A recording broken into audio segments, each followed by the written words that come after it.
കടലയും ചേനയും കൂടിയും കൂട്ടുകറി എങ്ങനെ ഉണ്ടാക്കണമെന്ന് നമുക്ക് നോക്കാം. ആദ്യം കടല കുക്കറിലിട്ടിട്ട് വേവിച്ചെടുക്കണം. അതിൻ്റെ കൂടെ ചേന ഇതുമാതിരി മുറിച്ചത്.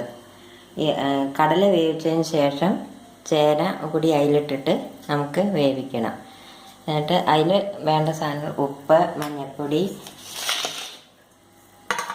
മുളക്, ജീരകം, നാളികേരം. എന്നിട്ട് ആദ്യം നമുക്ക് ഈ നാളികേരവും മുളകും ജീരകവും കൂടി അരച്ചെടുക്കാം. അപ്പോഴേക്കും നമ്മുടെ കടലയും ചേനയും കൂടി വേവിച്ചും എടുക്കാം. ഇപ്പം നമ്മൾ കടലയും ചേനയും കൂടി വേവിച്ചെടുത്തതാണ്. ആദ്യം കടല വേവിച്ചു, അതിന് ശേഷം ചേന അതിലിട്ടിട്ട് നല്ലപോലെ വേവിച്ചു.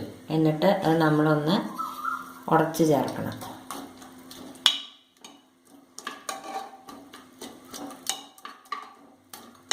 ചേനപ്പം നമ്മൾ അതിൽ ഉടച്ച് ചേർത്തു. ഇനി അതിലേക്ക് നമുക്ക് അരച്ച നാളികേരവും ജീരകവും മുളകും കൂടി അരച്ച കൂട്ട് ഇതിലേക്ക് ഒഴിക്കാം. കൂട്ട്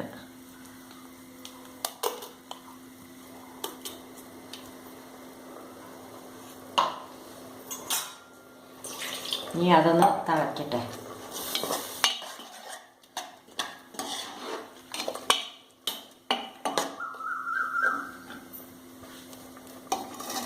തിളച്ച് ആയി കഴിഞ്ഞു. ഇനി നമുക്ക് ഇതിലേക്ക് കടുക് വറുത്തിടാം.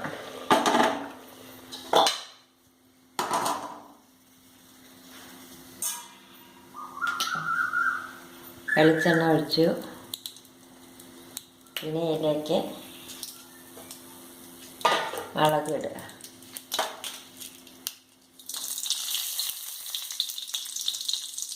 മുളക്, കരിവേപ്പിൻ്റെ ഇല, കടുക്.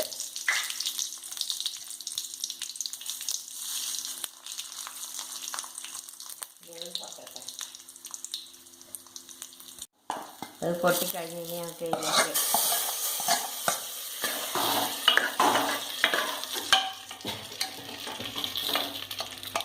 ഇനി ഇത് നമുക്കൊരു സെർവിങ് പ്ലേറ്റിലേക്ക് മാറ്റാം.